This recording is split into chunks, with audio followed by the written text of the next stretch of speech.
Caio! Solta o meu capitão imbrochável! Solta o meu Bolsonaro! Pelo amor de Deus! Ele é inocente! Ele é inocente, meu capitão! Meu presidente! Solta ele! Pessoal, hoje tivemos o chororô da família Bolsonaro porque o Xandão negou a prisão domiciliar para o Bolsonaro. Ou seja, o Bolsonaro teve alta lá no hospital e foi mandado direto de volta para a carceragem da Polícia Federal. Bem, eu digo que a família reclamou e tal, mas pelo menos oficialmente, né? Porque eu vi essa matéria aqui, o Réveillon de Flávio Bolsonaro, longe do pai, perto do Mickey. Flávio Bolsonaro passará o Réveillon em Orlando. De Alexandre de Moraes, que acabou de negar o pedido da defesa do ex-presidente da República, negou a prisão domiciliar. Portanto, o ex-presidente terá de ir direto para o lugar onde ele estava antes, que é o endereço da Polícia Federal, na capital federal. Mostrar para vocês o chororô da família e tal, mas antes eu queria mostrar o mapa aqui, colocar na cara de vocês a farsa que é esse chororô, essas alegações da família Bolsonaro. Eu tô dando zoom aqui no setor policial de Brasília, tá? E essa área que vocês estão vendo aí na tela, onde o Bolsonaro tá preso, especificamente é aqui, tá? Vou dar o zoom aqui na entrada da Polícia Federal, vocês podem ver até o escrito ali, Polícia Federal e tal, então pronto. Bolsonaro está exatamente nesse local, provavelmente o quarto dele fica aqui, nesses aposentos aqui mais atrás, né? Se você atravessar a rua, tá? Só atravessar essa avenida, e você está no setor hospitalar sul de Brasília, tá? Ou seja, onde estão basicamente todos os hospitais de Brasília. Esse é o nível, ou seja, é muito melhor o Bolsonaro para a questão de saúde, tal, emergência, ele ficar onde ele está, na Polícia Federal. Outra face envolvendo essa questão, o Bolsonaro sempre teve que fazer dieta, ter uma alimentação mais regrada, e nunca teve, enquanto estava fora da cadeia. Então, essa conversinha de que é urgente agora, ele está agora tendo a melhor alimentação que ele já teve, desde que ele levou a facada, aliás, da vida dele. A verdade é essa. Então é o seguinte, quando a gente leva tudo isso em consideração, aí você pega uma publicação dessa aqui feita pelo Flávio Bolsonaro hoje, direto lá dos Estados Unidos, até quando Moraes terá procuração para praticar a tortura, e mais uma decisão cheia de sarcasmo, dizendo que a saúde de Bolsonaro melhorou, o laudo médico é claro em apontar que ele precisa de cuidados permanentes, mas onde ele está é o local ideal para ter cuidado permanente. Ele comia mal, era em casa. Tá? Em casa ele estava longe do setor hospitalar, em caso de emergência. Agora ele está no local perfeito.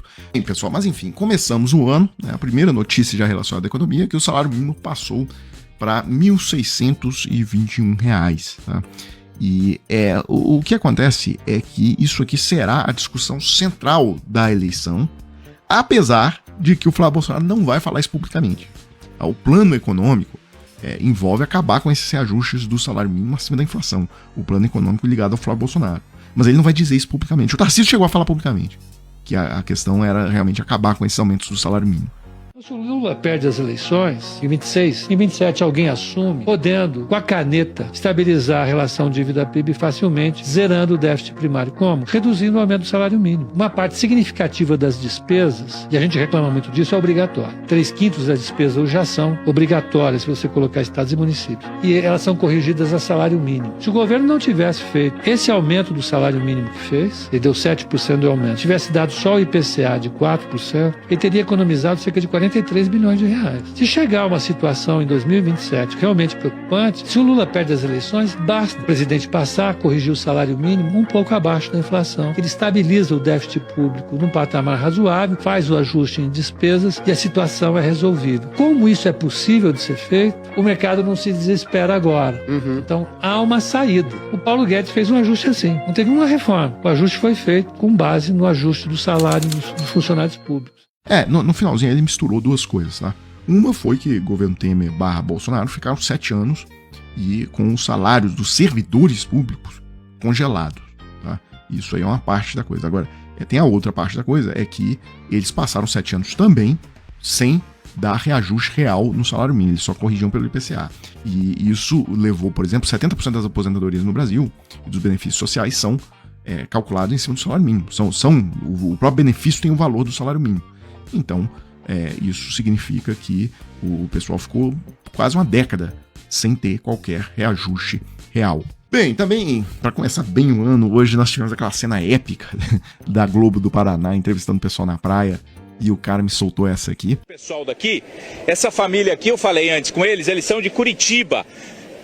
Boa tarde, qual que é teu nome? Boa tarde, Thiago. Tiago, vocês são de que bairro lá em Curitiba? Do Capão Raso. Capão Raso, estão aqui desde quando?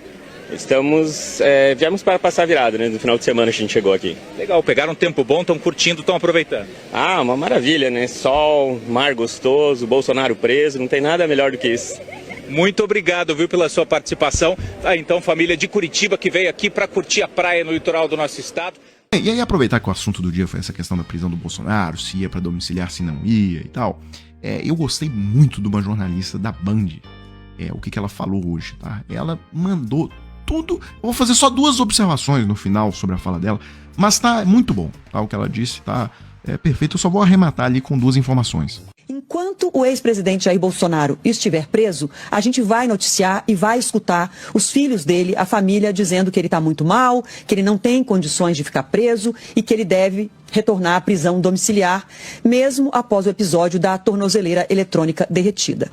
A compaixão que o Bolsonaro não teve com as vítimas da Covid, quando entregava cloroquina para EMA, quando imitava pessoas morrendo sem ar, e com todos os atos que ele tomou durante a pandemia, a compaixão que ele não teve com os pacientes da Covid, com os familiares de quem perdeu seus parentes na Covid, a família agora considera que ele é merecedor de compaixão, porque é uma pessoa que de fato tem um problema de saúde depois que foi esfaqueado, vítima de um atentado. E eu queria dizer para vocês, Bolsonaro merece compaixão se ficar comprovado que ele, de fato, não tem condições de ficar preso. Ah, ele não teve compaixão com as vítimas da Covid, mas merece compaixão? Sim, porque justiça não se faz como vingança. Fazer justiça não é fazer vingança.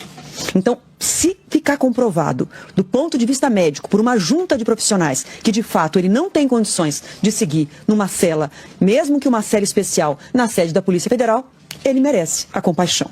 Agora, médicos têm que dar o veredito final. E um outro detalhe que a família Bolsonaro parece que ainda não entendeu e precisa entender. Cadeia não é salão de festa. Cadeia não é praça de alimentação de shopping.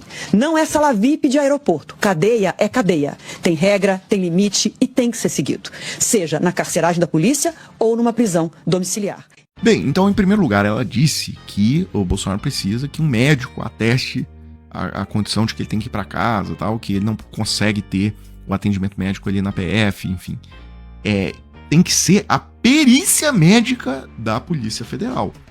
Tá? Não é o médico particular do Bolsonaro, porque o médico particular do Bolsonaro vai falar o que ele for contratado para falar. É uma relação privada, inclusive. O que interessa aqui é a Polícia Federal, tem um setor de perícia, esses médicos que trabalham para o Estado, eles que vão lá. Porque imagina se todo preso agora, se o Fernandinho Beiramar, ele contrata um médico, ele consegue em menos de 15 minutos, ele consegue um laudo de um médico particular dizendo que ele tem alguma questão, que ele tem que ir para prisão domiciliar. Não é assim que funciona o sistema prisional brasileiro. Ele precisa a perícia feita pelos servidores públicos da Polícia Federal e eles atestarem, realmente o Bolsonaro tem que... Igual eles atestaram agora, que o Bolsonaro precisava dessa cirurgia. Tá? Então esse é o primeiro ponto que eu destaco. E o segundo ponto são os comentários do povo, né, na publicação dessa jornalista. Então as pessoas dizendo, não ouvimos o jornalismo pedir compaixão quando Lula foi impedido de velar seus mortos, nem a vigília evangélica para orar pela morte da dona Marisa, em coma no CTI. Exatamente, quando a Marisa teve morte cerebral, e aí estava lá em coma, internada no CTI, o coração ainda funcionava e tal. Naquele momento, a gente não viu essa comoção que o bolsonarismo tenta fazer em relação agora ao Bolsonaro. Então é o caso clássico de um peso. Bomba, meu povo! Bolsonaro ganhou na mega da virada! Só Bolsonaro não! A família Bolsonaro ganhou na mega da virada! Enquanto a gadaiada tá mugindo, falando na mega da virada, só porque saiu o número 9, que eles chamam de 9 deles, saiu o 59, que eles dizem que é a idade da Janja. Saiu o 21, porque eles disseram assim, saiu o 21, porque eles sabem que a gente não apostaria o 21, e sim o 22. E o principal, o número 13, enquanto o gado tá aí mugindo, o príncipe das trevas, a família das trevas, ganhou na Mega Sena da virada. E ganhou apostando que número? O número 13. Ou seja,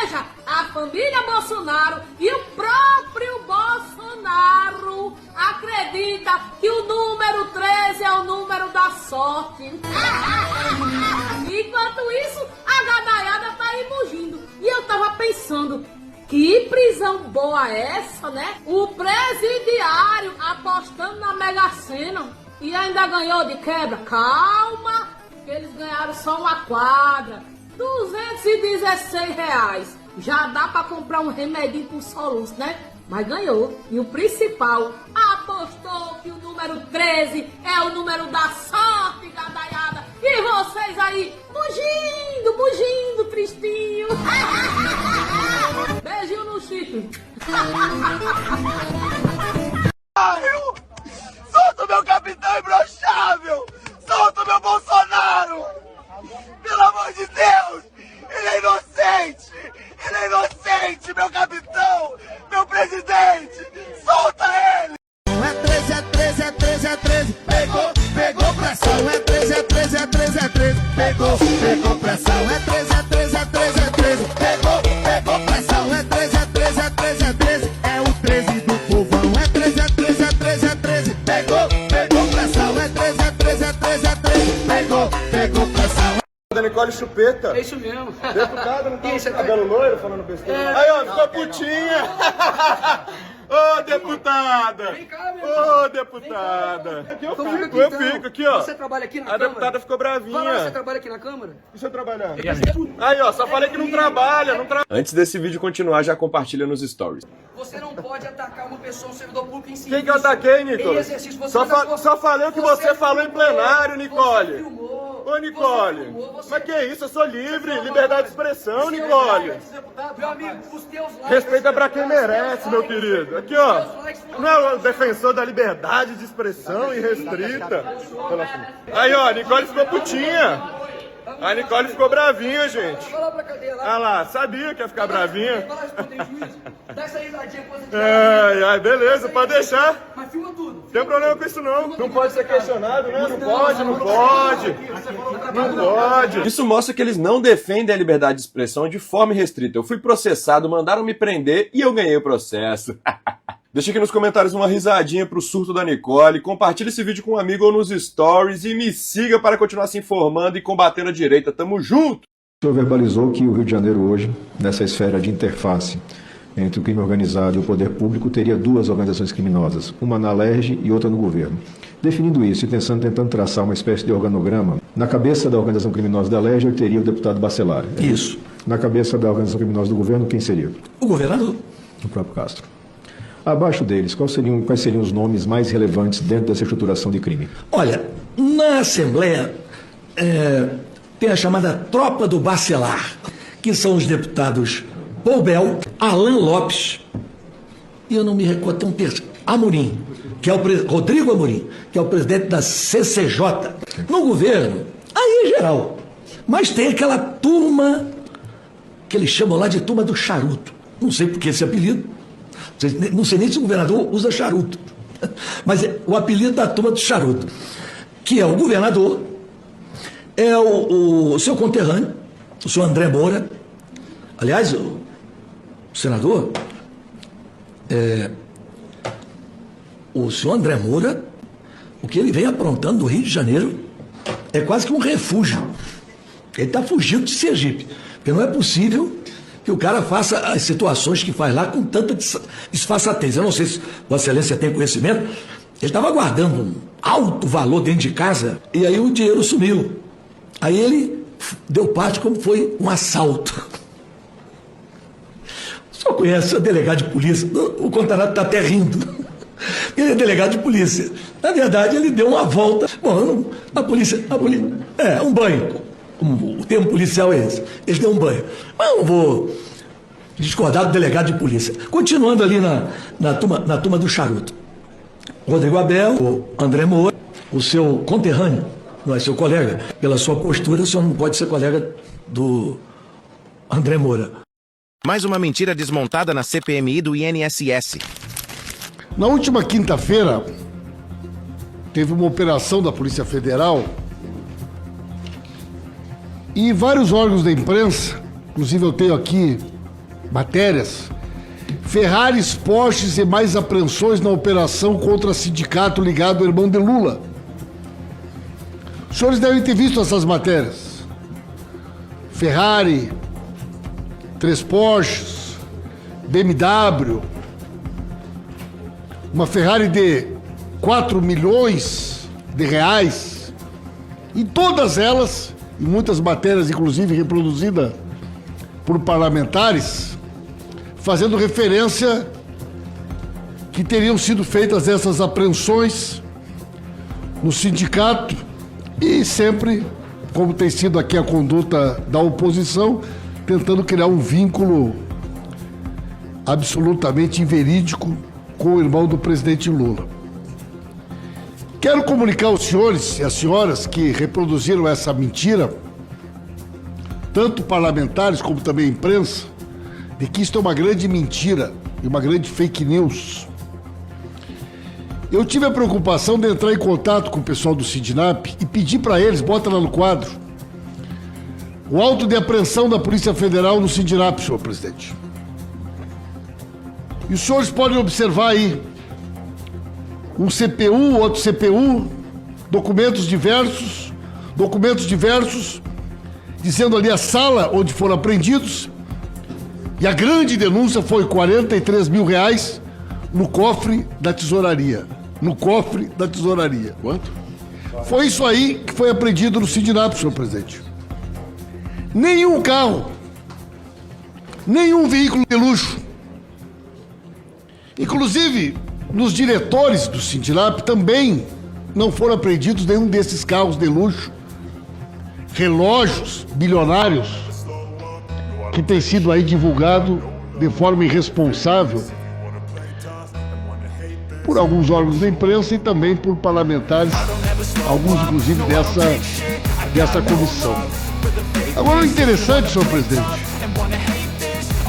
é que de fato foi apreendida uma Ferrari de 4 milhões de reais, 3 Porsche, BMW, relógios de 1 milhão, sei lá eu de quanto, o valor daqueles relógios, joias. Curiosamente, quem eram os donos? Os Golden Boys, senhor presidente. Os jovens bilionários que nunca trabalharam e que ficaram ricos durante o governo Bolsonaro, roubando aposentados e aposentadas. Mais uma vez eles estão aqui. Felipe Macedo Gomes, Amar Brasil, dono de uma Ferrari de 4 milhões de reais. Curiosamente, e agora foi falado aí da Masterprev, que também é ligado a ele, Anderson Cordeiro, Igor Delacrode, Américo Monte, toda essa turma, jovens presidentes de entidades de aposentados e aposentadas, todas que receberam a CT durante o governo Bolsonaro. Então, senhoras e senhores, é uma mentira tentar dizer que estes veículos luxuosos, esses valores milionários, estas joias milionárias tenham sido apreendidos no Sindinap ou em qualquer pessoa ligada a esse sindicato.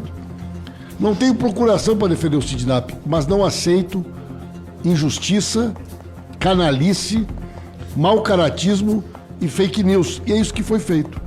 Agora, qual é o interesse de proteger essa gente? Por que ninguém disse que isso era da Amar Brasil, do Felipe Gomes? Por que ninguém quer citar aqui essas entidades que a gente sabe dos jovens bilionários, os Golden Boys da farra do INSS, que nós temos que trazer aqui, colocar sentados aí e descobrir de fato toda essa dinheirama que eles roubaram. Será que ficou tudo com eles, presidente? A gente sabe que uma parte, esse aqui, o dono da Ferrari, depositou na conta da campanha do Onyx Lorenzoni, né? Isso já está público. Agora, o resto desse dinheiro que eles roubaram, será que também foi para conta de outros políticos que tinham posição de comando no Ministério da Previdência, no governo Bolsonaro? Essa é uma questão que essa CPI vai ter que esclarecer.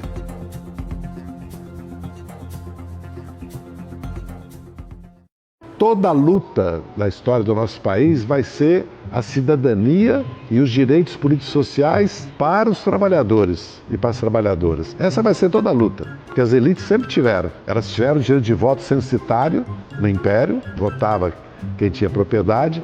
Elas tiveram o direito de voto e o controle do país, São Paulo e Minas, e o Nordeste dos coronéis até 30, a mulher vota em 46, o analfabeto em 88. Mas à medida que a classe trabalhadora vai crescendo e vai mudando a tecnologia, ela vai adquirindo conhecimento e vai adquirindo direitos até o dia que ela pode votar, fazer greve, se organizar. E se olharem toda a história, toda ela sempre foi para proibir a classe trabalhadora de se organizar, reprimi-la, e sempre foi a luta para tirar dela o direito de voto. E quando ela começa a formar a maioria e começa a mudar o país, dá golpe e regride o país da ditadura.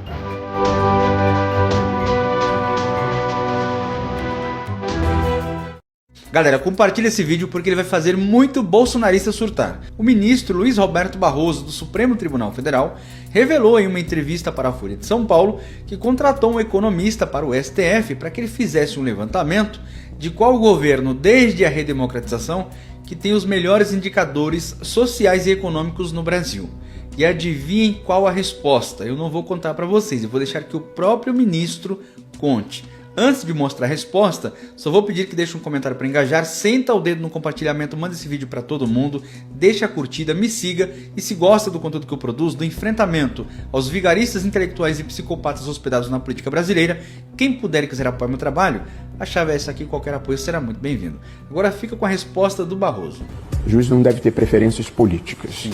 Mas eu contratei um economista aqui para o Supremo, e eu pedi a ele para fazer um cálculo objetivo, na verdade um demonstrativo, uma planilha objetiva do Brasil desde a redemocratização até hoje. Portanto, desde o governo Collor até Lula 3. Certo. Eu pedi, a planilha tem aumento de PIB, a planilha tem aumento de renda, certo. A planilha tem taxa de desemprego, ótimo. A planilha tem reservas internacionais, legal. A planilha tem posição no IDH, e a planilha tem o índice de Gini, que mede a desigualdade. Legal.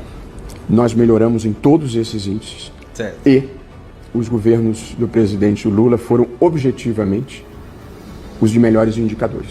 E ainda vem umas almas cebosas e alienadas dizer que o presidente Lula e o PT estão destruindo o Brasil. Ora, lavem a boca para falar do Lula e para falar do PT.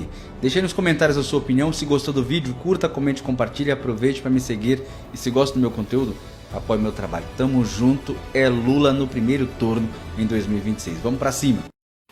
E eu acho que o país está pronto e a economia está pronta para o fim da escala 6x1. Não existe um único argumento que possa dizer que a sociedade brasileira não está pronta. Porque se nos anos 80 a gente já queria reduzir a jornada de trabalho, e já faz então 45 anos, a gente tem que medir os avanços tecnológicos desses 45 anos, para saber que quando eu era presidente do sindicato Tom Bernardo, a Volkswagen tinha 44 mil trabalhadores e produzia 1.200 carros por ano. Hoje ela tem só 12 e produz o dobro. Então, por que não reduz a jornada de trabalho? Para o trabalhador ficar mais tempo em casa, cuidar melhor da família, estudar um pouco mais. Nós sabemos que o crime e a violência são dois grandes desafios do nosso país.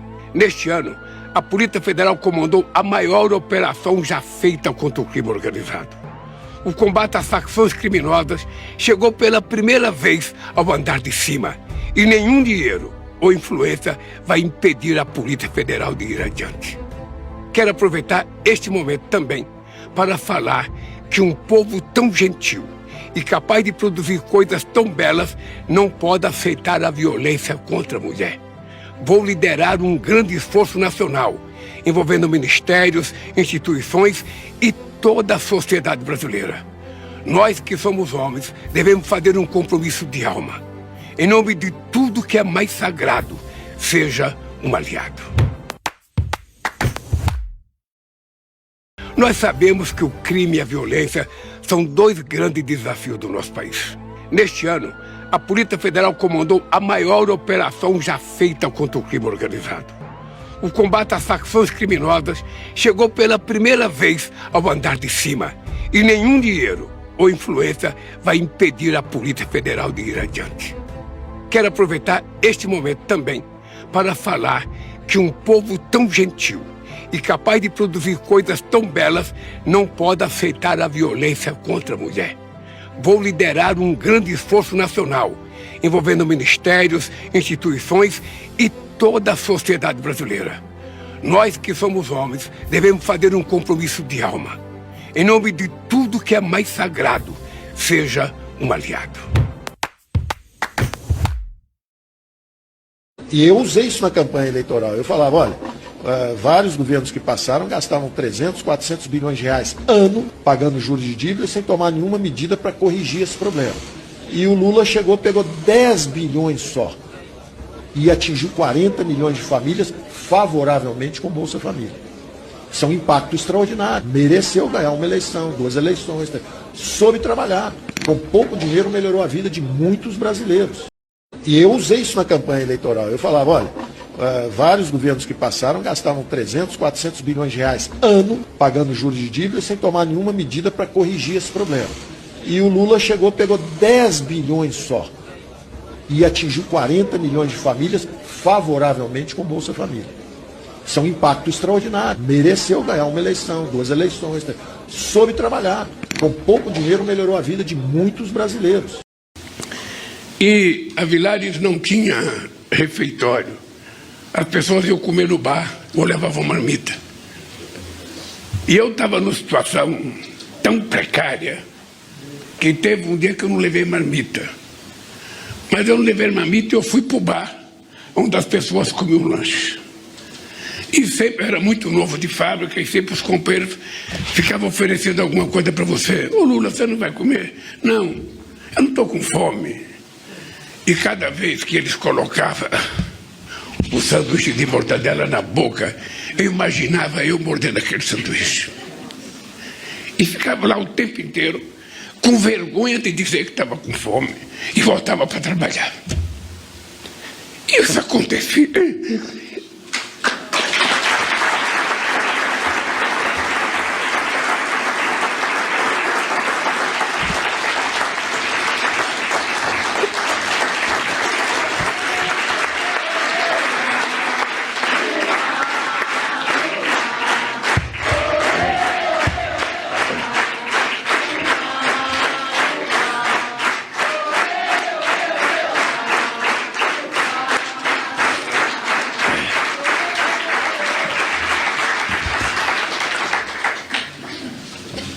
Isso aconteceu várias vezes.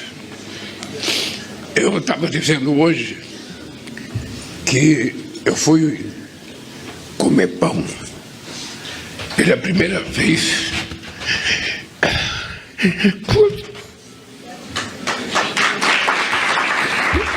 Eu tinha 7 anos de idade. 7 anos que eu fui comer pão pela primeira vez. Porque onde eu nasci, nem tinha dinheiro para comprar pão, nem tinha lugar para comprar pão. E ainda meu pai largou a minha mãe com eu dentro da barriga dela. Meu pai veio embora em 45, eu nasci em 45. E muitas vezes o café da gente, se é que tinha, eu não lembro bem, se é que tinha café, porque quando, de vez em quando a gente comia uma cuia de farinha com café preto.